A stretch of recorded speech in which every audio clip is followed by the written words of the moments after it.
오늘 저는 시편 1편 1절로 6절의 말씀을 가지고 행복한 사람의 삶의 방식이란 제목으로 은혜의 말씀을 나누고자 합니다. 올해 우리 교회는 행복한 사람이란 제목으로 3일 동안 우리가 축복 예배를 드렸습니다. 목사님의 구구절절한 말씀을 통해서 축복을 선포했고요, 또 축복받을 만한 준비, 영적인 자세를 잘 겸비함으로 말미암아 복을 받기로 결단했는데요, 이 축복의 말씀이 여러분 삶 가운데 또 가정의 개인의 삶 가운데 열매가 그대로 맺기를 예수님의 이름으로 축복합니다.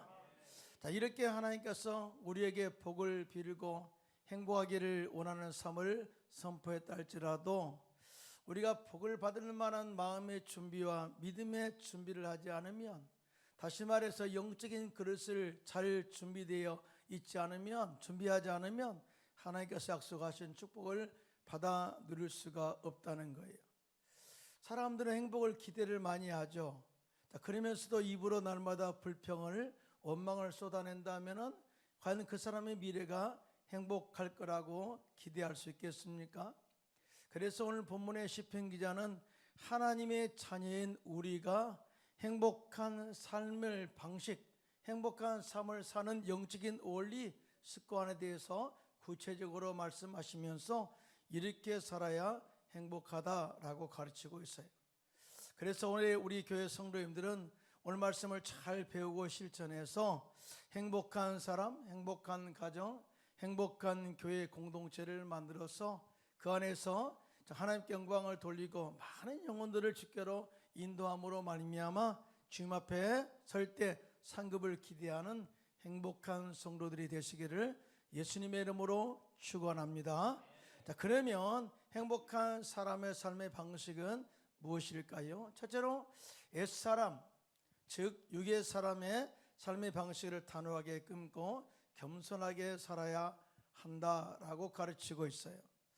자, 우리 잘 알고 있죠. 오늘 본문 시편 1편 1절이죠. 시작.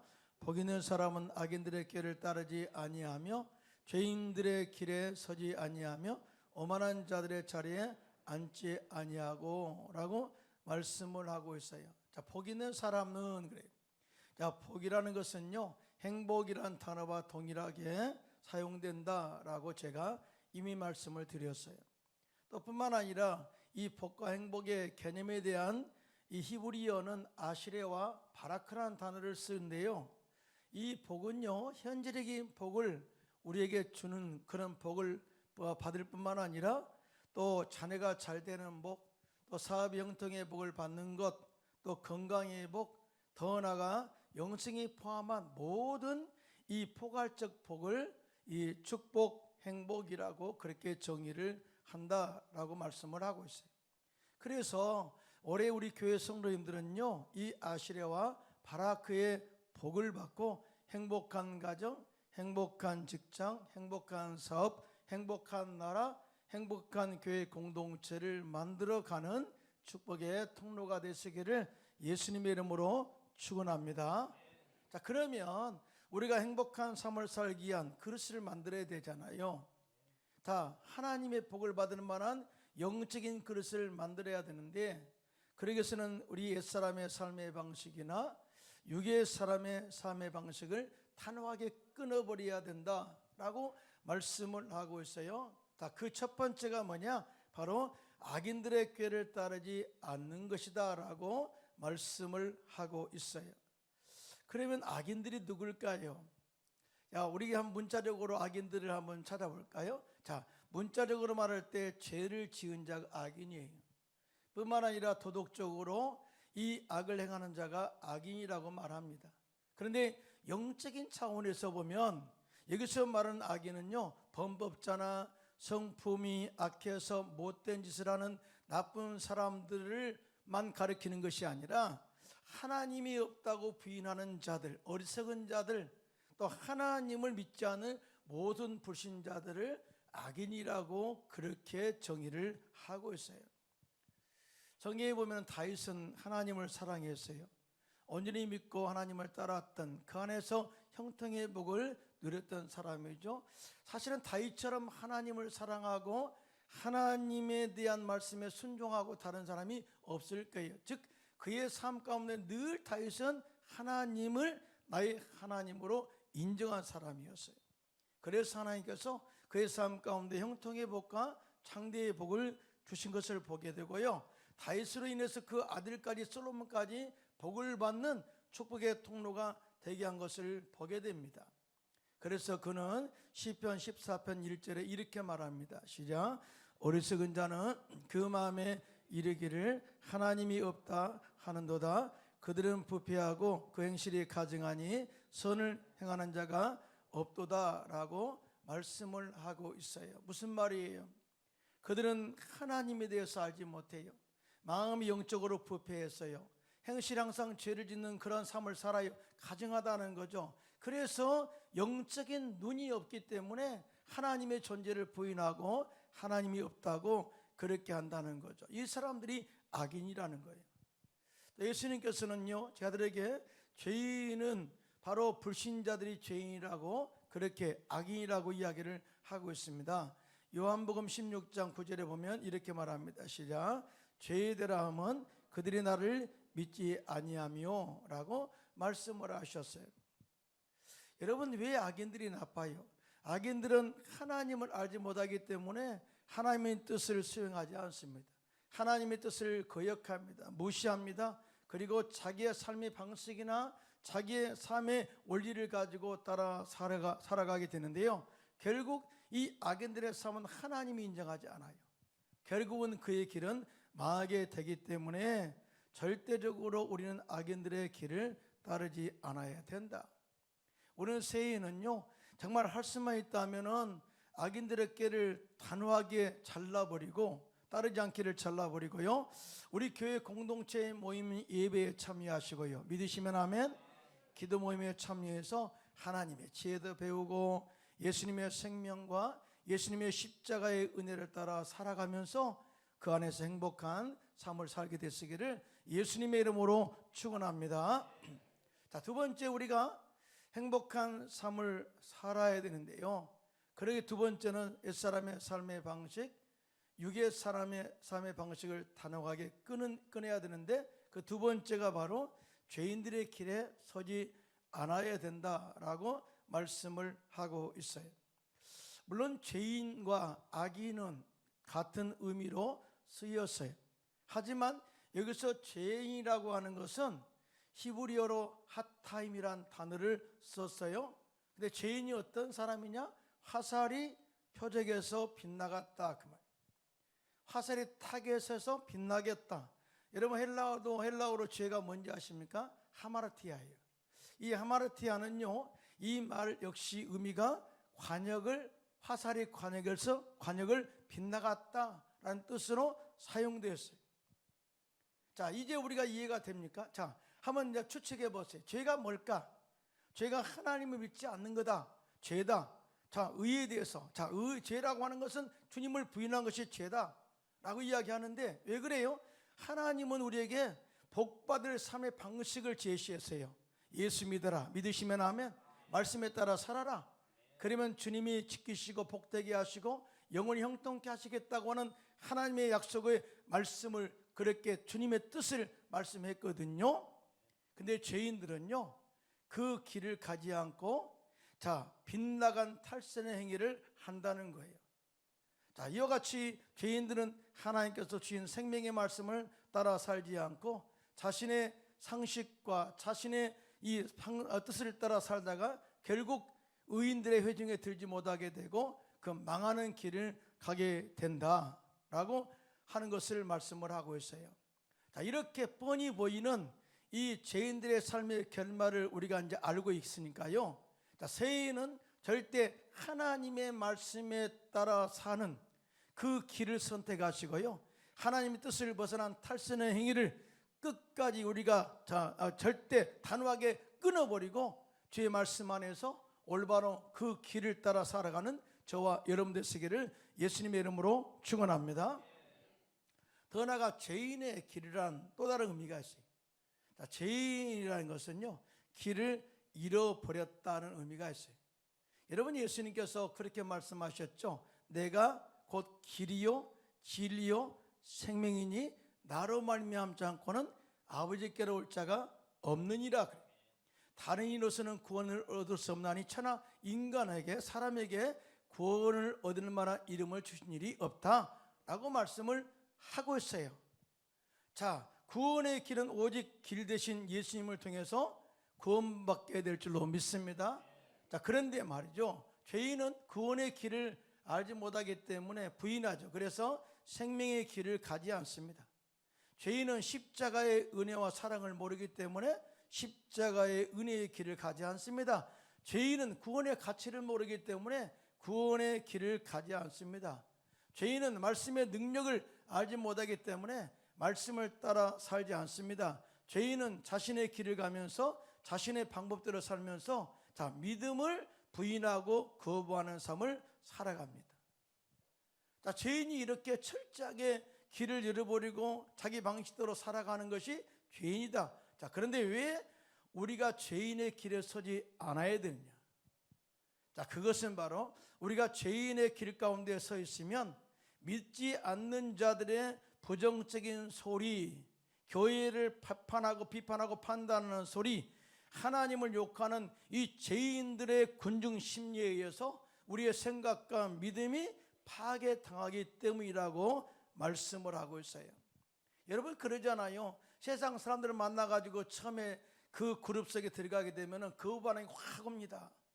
맨날 세상 이야기하고, 그 다음에 세상적으로 쌍욕하고, 부정적으로 말하고, 그 다음에 모든 것을 다 이렇게 파괴하는 말을 하거든요. 처음에는 굉장히 부담스러워. 듣기 싫어. 근데 자꾸 듣다 보면은요, 일상화가 돼요. 그러면서 그런가 보구나 하고 자기도 모르게 자기 생각을 벗어나서 수용하게 된다는 거예요. 이게 바로 영적 파괴예요. 이보다 더 큰 문제가 뭔지 아십니까? 자, 우리가 하나님의 자녀로서 하나님의 복을 받을 권리가 있잖아요. 여러분 믿으시면 아멘. 그런데 이 죄인들의 소리를 듣다 보면은 이 죄에게 이 축복이 잠식당함으로 말미암아 죄의 소용돌이 속으로 우리가 빨려 들어가기 때문에 그래요. 결국은 죽음의 길로 가기 때문에 절대 죄인들의 길에 서지 않아야 된다라고 말씀을 한 거예요. 여러분 쓰나미를 아시죠?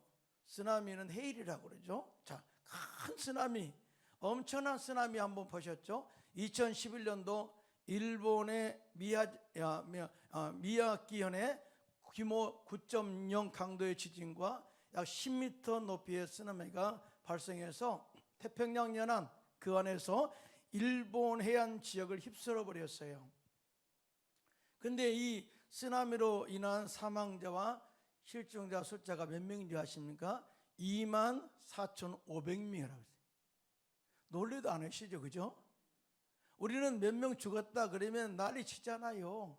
너 뭐 누구 때문에 누원이다 막 그러잖아요. 근데 일본에서 이렇게 쓰나미로 24,500명이 목숨을 잃었어요. 이와 같이 쓰나미는 무서운 것입니다. 마을도 쓸어버리고 사람들을 쓸어버리고 사람들을 죽이기까지 하지 않습니까? 실종시켜버리죠. 그런데 이 죽음의 쓰나미를 벗어나는 방법이 뭘까요? 그 쓰나미가 가는 길을 벗어나는 길이, 쓰나미에서 빠져나올 때만이 쓰나미의 소용돌이 속으로 빠져들어가는 것을 막을 수가 있는 거예요. 사실은 우리가 TV에 막 그렇게 쓰나미가 몰려올 때 갑자기 그렇게 사람이 그 쓰나미 길에 빠져나와가지고 구사일생으로 사는 사람들 많이 보지 않습니까? 자, 우리 역시 죄의 쓰나미에 밀려 죄인들과 함께 가다 보면 나도 이 거룩한 영성이 또 우리가 이렇게 억압당하게 되고 그 죄의 쓰나미와 함께 죽어가기 때문이다. 그러므로 우리가 영적으로 생명을 얻고 축복의 길로 나오기 위해서는 그 죄의 쓰나미에서 빠져나오시기를 예수님의 이름으로 축원합니다. 그 죄의 길에서 빠져나오시기를 축원합니다. 더 나아가 우리가 행복한 삶을 살기 원한다면 옛사람의 삶의 방식, 육의 사람의 삶의 방식을 단호하게 끊고 새로운 그런 마음을 가져야 되는데요. 그 세 번째가 오만한 자들의 자리에 앉지 않아야 된다고 말씀을 하고 있어요. 자, 오만 그러면 어떤 것이 생각나나요? 교만함. 정말 여러 가지 이야기가 많이 나오죠. 근데 여기서 오만한 자라는 히브리어는요, 레침이란 단어예요. 이 레침이란 단어는 조롱하다, 비웃다라는 뜻을 가지고 있는데요, 이렇습니다. 자, 오만한 자들은 영적으로 교만하다는 거예요. 영적으로 교만해서 하나님을 조롱한다는 거예요. 예수 믿는 자들을, 즉 더 예수를 잘 믿고 하는 자들을 이 악한 말로 비웃고 조롱하고 무시하는 행동을 한다는 거죠. 자, 그런데 왜 우리가 오만한 자들의 자리에 앉지 않아야 되냐? 오늘 본문에 그들의 결말은 바람에 나는 기하고 같기 때문에 아무리 세상에서 그들이 오만한다 할지라도 세월이 지나면 모든 권세야 오만하면 다 사라지고 결국 이 구원의 길에 들지 못하고 망하게 되는 길이기 때문에 절대 우리는 오만한 자리에 앉지 않아야 된다고 말씀을 하고 있는데요, 믿으시면 손 들고 아멘 하시기 바랍니다. 그래서 솔로몬은 잠언서 16장 18절에 이렇게 오만한 자의 결과에 대해서 말씀을 하고 있는데요, 시작. 교만은 패망의 선봉이요 거만한 마음은 넘어짐의 앞잠이라고 말씀을 하고 있습니다. 근데 말이죠, 이 세 단어를 한번 생각해 보세요. 이 세 단어를 보면은요, 죄가 어떤 모습으로 우리에게 서서히 들어와서 우리 의인들을 잠식하고 죽이는 길로 인도하는가를 아주 구체적으로 기록을 해놓고 있어요. 우리가 하나님의 사람, 행복한 사람, 복받을 사람이라 할지라도 악인들의 장길을 따르고 죄인들의 길에 서서 함께 가고 오만한 자들의 자리에 앉게 된다면 악한 길로 들어가는 것이 점진적으로 점차적으로 차차 발전하면서 결국 우리들도 악의 습관 속으로 정착하게 된다. 결국 망하는 길로 갈 수밖에 없다라고 하는 것을 경고한 것입니다. 그래서 사도 바울은 데살로니가전서 5장 21절 22절에 이렇게 말씀하셨어요. 시작. 범사해야 하려 좋은 것을 취하고 악은 어떤 모양이라도 버리라. 여러분 2025년도에는요 좋은 것만 생각하세요. 복 받을 것만 생각하십시오. 건강한 것만 생각하십시오. 항상 하나님 은혜에서 좋은 일이 우리 가운데 임한다, 이룰 것을 기대하면서 살게 되시기를 예수님의 이름으로 축원합니다. 그런 삶을 살기 위해서는요 하나님이 여러분과 함께 하셔야 돼요. 하나님. 여러분 사울왕은 처음 왕으로 기름 받았을 때 굉장히 겸손한 사람이었습니다. 그 제비를 뽑았을 때 베냐민 지파에서 사울이 왕으로 딱 뽑혔는데요, 얼마나 하나님을 두려웠던지, 딱 왕의 자리가 두려웠던지 이 침보다리 옆에 그 밑에 숨었다 그랬어요. 그런 사람을 잡아다가 왕으로 세운 거예요. 얼마나 초창기 때는 겸손했어요. 하나님께서 사울과 함께 하심으로 말미암아 정말 여러 나라와 전쟁 가운데서도 대승리를 거두게 하셨고, 하나님께서 이스라엘 형통케 하심으로 말미암아 창대의 은혜와 복을 허락하셨어요. 근데 말년에 그가 교만하여 하나님 말씀을 거역합니다. 선지자 사무엘의 말씀을 2번이나 듣지 않고 불순종하게 되죠. 그 결과 어떻게 됩니까? 블레셋과의 전투에서 비참한 죽음을 당하게 돼요. 심지어 아들 요나단도 거기서 죽게 되고요, 사실은 그 죽음은요 그 가문의 형통의 복이 끊기는 것을 그렇게 보여준 거예요. 그리고 실적으로 그 가문은 거기서 끝나게 돼요.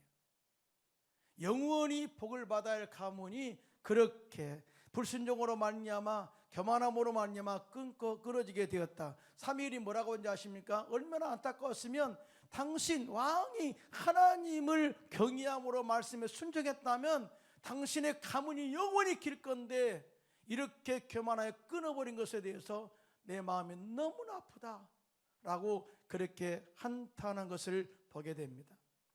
반대로 요셉의 삶은 형통한 삶으로 넘쳐났습니다. 그가 애굽의 종으로 팔려가 애굽의 시대장 보디발의 집에 있을 때도 하나님이 그와 함께 하심으로 말미암아 형통한 자가 되었다고 그렇게 말씀을 하고 있어요.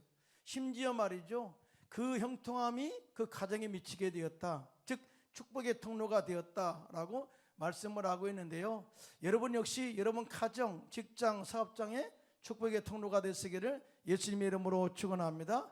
어떤 때요? 하나님이 함께 하실 때 그렇다. 또 그가 가정 충돌했을 때 보디발의 아내가 요셉을 사모함으로 말미암아 날마다 또 사람이 없을 때 계속 동침하기를 원했죠. 그때 요셉이 나는 주인을 절대 배신하지 않습니다. 나는 주인의 아내를 절대 정말 용납하지 않습니다. 뿐만 아니라 당신이 나에게 이야기하죠. 사람이 없을 때 같이 동침하자고 말하는데 사람들은 안 볼지 몰라도 하늘에 계신 하나님이 보고 계시는데 내가 하나님 앞에 어떻게 득지하리까? 어떻게 죄를 짓겠습니까? 하고 결단합니다. 그리고 보디발의 아내 죄의 유혹, 이 악인의 꾀를 철저하게 단절하고 유혹을 뿌리쳐버렸습니다. 그 결과 억울한 누명을 쓰고 감옥에 들어갔지만 하나님께서 그 감옥에도 함께 하심으로 요셉과 함께 하심으로 말미암아 형통케 하셨다라고 증언을 하고 있어요.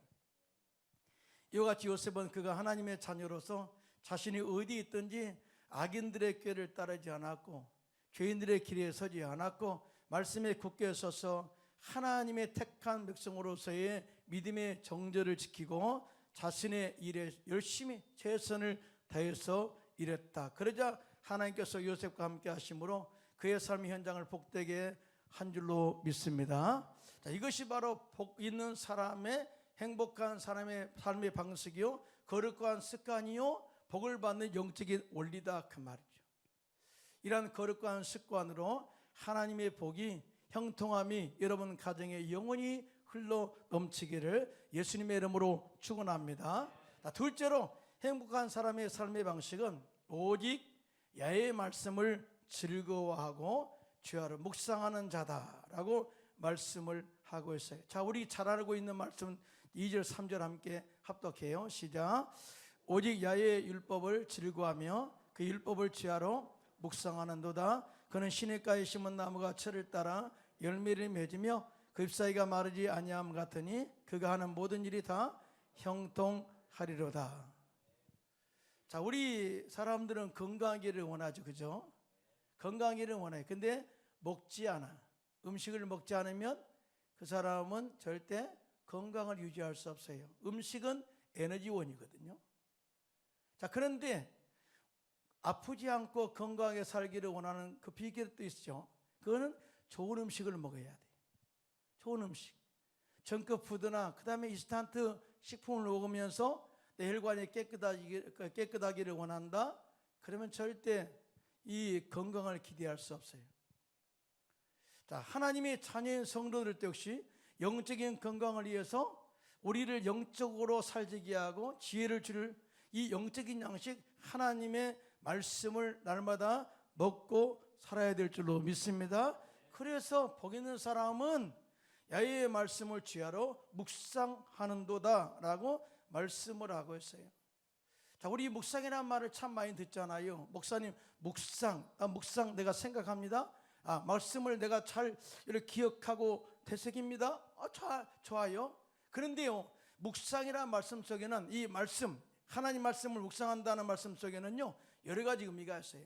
첫 번째는요, 예수님을 마음에 모시고 예수님을 계속 생각한다. 또 십자가에서 예수님께서 이루신 모든 축복들을 생각하면서 내 것으로 받아들인다 라고 하는 의미가 있어요. 여러분 믿으시면 아멘. 말씀이 누구였어요? 성경 요한복음 1장 1절로 3절에 보니까 태초에 말씀이 계시니라. 자, 하나님, 말씀이 하나님과 함께 계셨고 이 말씀은 곧 하나님이시라. 말씀이 누구라고요? 하나님. 그리고 이 만물이 그로 말미암아 지은 바 되었다고 말씀하시면서 자, 말씀은 창조사에게도 함께 하셨다. 즉 삼위일체 성부, 성자, 성령이 함께 창조사에게도 함께 하셨다. 자, 말씀이 하나님이다. 근데 그 말씀이 육신이 되어 우리 가운데 임했는데요. 요한복음 1장 14절입니다. 시작. 말씀이 육신이 되어 우리 가운데 거하심에 우리가 그의 영광을 보니 아버지의 독생자 영광이요 은혜와 진리가 충만하더라. 예수님께서 종종 그런 말씀을 하셨죠. 나를 본 자는 이미 아버지를 보았거늘 어찌하여 아버지를 보이라 하느냐 라고 말씀을 하셨거든요. 즉 내가 하나님의 본체다 그 말이에요. 즉 말씀이다. 자, 말씀을 묵상하는 것은 대단히 중요하다. 예수님께서 말씀으로 오셔서 십자가에서 마귀를 멸하시고 우리를 구원하셨는데요, 믿으시면 아멘. 자, 이 말씀을 항상 묵상해야 된다. 믿음의 기초가 흔들리면 안 된다. 믿음의 능력이 이 말씀 속에 있다. 십자가의 은혜 안에 있다라는 것을 말씀하고 있는데요, 믿으시면 아멘 하시기 바랍니다. 그러므로 우리는 예수님의 십자가 은혜를 묵상할 때 내가 용서받은 의인으로서의 알게 되고 그 안에서 행복하게 될 줄로 믿습니다. 자, 예수님의 십자가 은혜를 묵상할 때 우리 가정에 흐르는 저주가 끊어지고 내가 아브라함의 복을 받는 축복의 사람임을 알게 될 줄로 믿습니다. 예수님의 십자가 은혜를 묵상할 때 주 안에서 영육간에 강건하게 되고 영생의 행복을 알게 되고 십자가에서 이루신 삼중 축복, 영혼이 잘된 같이 범사가 잘 되고 강건한 그 복을 누리며 살게 될 줄로 믿습니다. 이 예수님을 잃어버리면 안 돼요. 예수님을 계속 묵상해야 돼요. 오늘 찬양, 마지막 찬양이 뭐예요? 예수로 충만하네. 그냥 충만이 아니에요. 그 예수님을 내가 가슴에 모시고 마음에 모시고 신비에 모시고 모습 묵상하면서 십자가에서 이루신 그 축복을 내 것으로 만들어 갈 때 행복한 성도가 될 줄로 믿습니다. 그리고 말씀을 주야로 묵상하는 것은 그 영적인 되새김질을 하라 그 말이에요.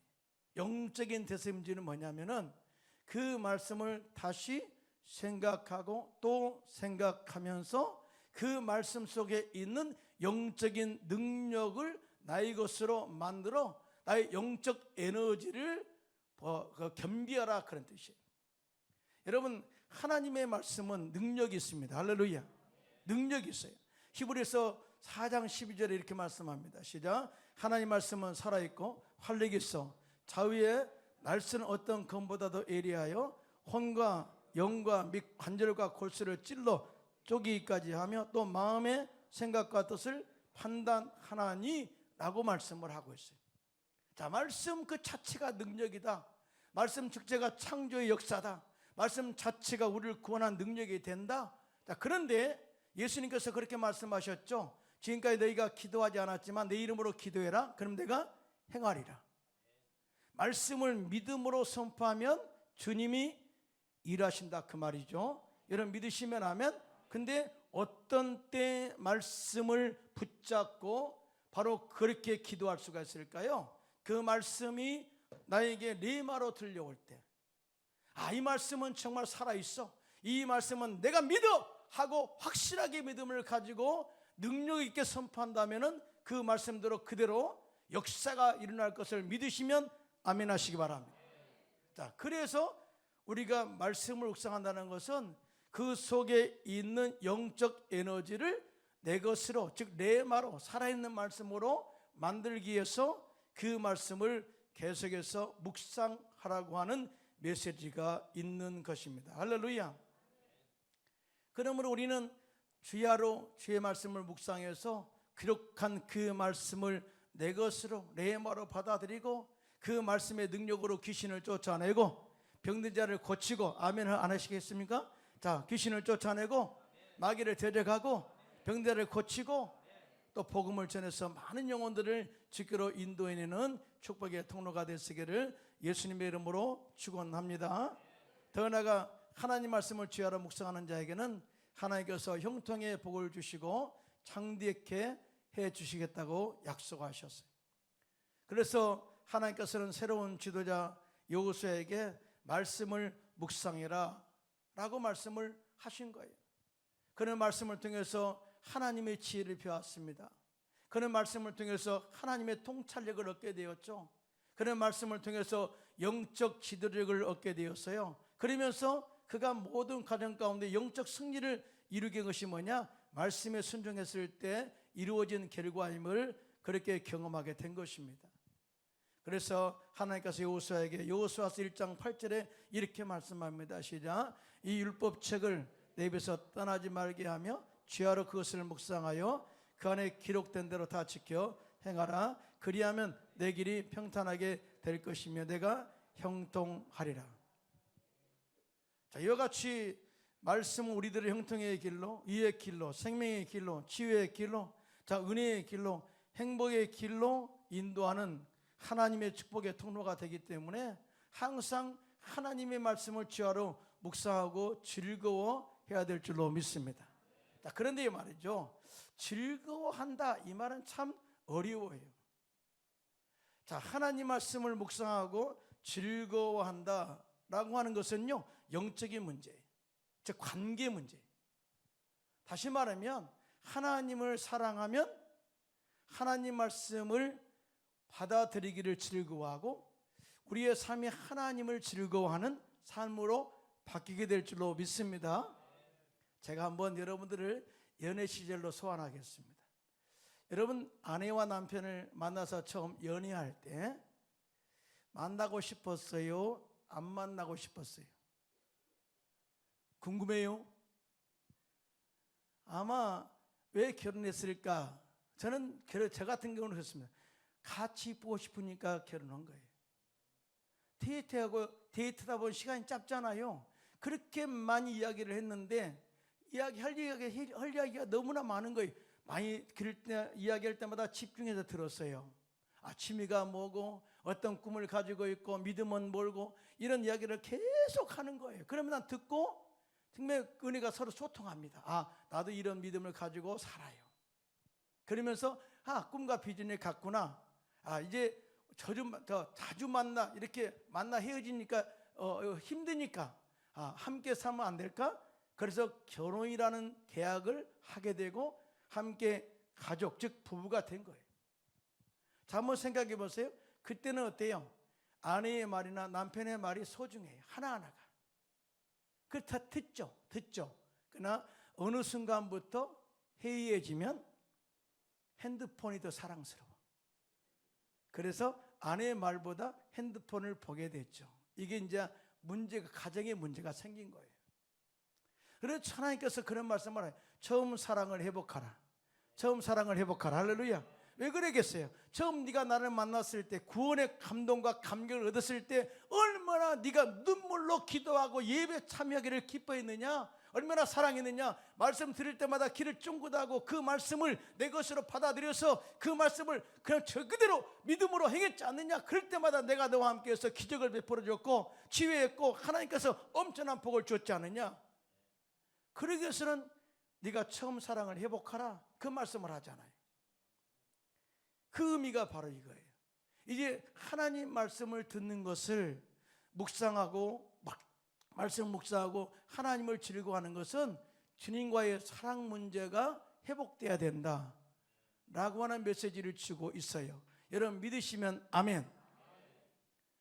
그러므로 새해는요, 할 수만 있거든 하나님을 더 깊이 사랑하시기 바랍니다. 깊이 사랑하시기 바랍니다. 깊이 사랑하시기 바랍니다. 더욱더 사랑하시기 바랍니다. 그리할 때 하나님 말씀을 묵상하게 되고 하나님 말씀 듣는 것을 즐거워하게 되고 하나님을 사랑할 수가 있다. 제가요 1998년도 선교사로 사역할 때 정희 목사님이 부다페스트 집회를 오셨어요. 93년도에 오셨고 98년도에 두 번 오셨는데 그때 오셔가지고 60대 초반이었는데요. 말씀을 참 은혜 가운데 선포하시고요. 그때 유장병도 치료받았다고 부다페스트에서 유장병 치료받은 간증도 많이 하셨습니다. 헝가리에서 그렇게 은혜를 내가 많이 받았다고, 치료받았다고. 근데 이제 마지막 날 저희 집에 오셔가지고 식사를 하게 되었어요. 우리 사모가 정성껏 준비해서 식사를 다 대접했죠. 맛있게 드시더라고요. 그러면서 이제 다 끝난 다음에 다 간증하신 다음에 부엌으로 가시더라고요. 부엌으로 가면 누구 만나러 가겠어요? 제 사모 만나러 가는 거예요. 참 고생 많았다. 수고했다. 격려하시면서 봉투를 하나 주시더라고요. 봉투. 1호금이겠죠. 그죠? 네, 몇천 불이었어요. 그런데 그 안에 쪽지 하나가 딱 써 있는 거예요. 우리를 향한 한마디로 딱 써놨어요. 하나님을 기뻐하는, 하나님을 기쁘시게 하는 종이 되세요. 다른 것 없어요. 그 말씀 속에는 이 종님, 조영기 목사님의 마음에 다 담겨 있더라고요. 내가 세계를 다니면서 많은 병자를 고치고 많은 영혼들을 주께로 인도하고 뿐만 아니라 하나님의 놀라운 기적들을 이렇게 베풀어서 엄청난 교회가 부흥됐지만, 그러나 중요한 것은 내 삶의 목적, 하나님을 기쁘시게 하고 하나님을 기쁘게 하는 그런 삶을 벗어나면 아무것도 아니라는 사실을 깨달으신 거예요. 그걸 저한테 그대로 고스란히 그걸 전수해 주고 가셨어요. 이런 마찬가지입니다. 정말 새해는요, 하나님을 사랑하고 믿으시면 아멘, 하나님을 기쁘시게 하고 하나님을 기뻐하는 그런 삶을 살게 되시기를 예수님의 이름으로 축원합니다. 이런 사람에게는 형통의 복을 보장한다고 말씀을 하고 있습니다. 신명기 6장 3절 5절입니다. 시작. 이스라엘아 듣고 삼가 그것을 행하라. 그리하면 내가 복을 받고 내 조상들의 하나님 여호와께서 내게 허락하심같이 젖과 꿀이 흐르는 땅에서 내가 크게 번성하리라. 이스라엘아 들으라. 우리 하나님 야훼는 오직 유일한 야훼시니 그는 마음을 다하고 뜻을 다하고 힘을 다하여 내 하나님 야훼를 사랑하라. 아멘. 크게 아멘 합시다. 이와 같이 우리가 복을 받을 사람으로 우리의 마음과 믿음과 말과 행실을 준비해 놓으면 하나님께서 우리들을 마치 물가에 심은 나무처럼 철을 따라 열매를 많이 맺고 입이 마르지 않고 모든 삶에 형통의 복을 주시겠다고 약속하셨습니다. 그러므로 새해 우리 모두 옛사람, 유괴 사람의 삶의 방식을 단호하게 끊어버리고 겸손하게 사시기를 바랍니다. 그리고 오직 야훼의 말씀을 주하러 묵상하고 즐거워하여 물가에 심은 나무처럼 열매를 많이 맺으면서 주님 안에서 영원히 행복한 삶을 살게 되시기를 예수님의 이름으로 축원합니다.